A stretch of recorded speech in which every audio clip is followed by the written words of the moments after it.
সর্বফার্স্ট আমরা মহাদেবের ভক্তকে পুজো করে থাকি তারপর চলে গেলাম মহাদেবকে পুজো করতে। আমাদের শিবলিঙ্গ মহাদেব ফুলে একদম ভর্তি হয়ে গেছেন। এই যে দেখতে পাচ্ছ আমার লুকটা কি আলাদা কেমন লাগছে বলো, সাজাটা কেমন হয়েছে বলো, সিম্পলের মধ্যে সেজেছি আর কেমন লাগছে অবশ্যই। এই দেখো পুজো হচ্ছে,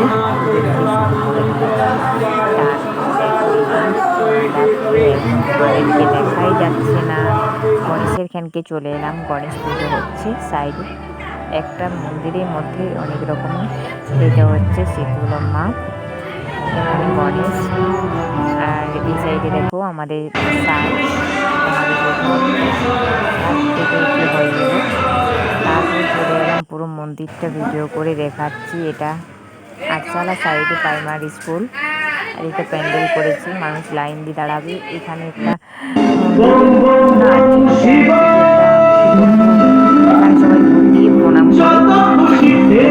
আমার লুকটাতে আমাকে কেমন লাগছে কি বলো, চুল ছেড়ে একদম গরমের মধ্যে।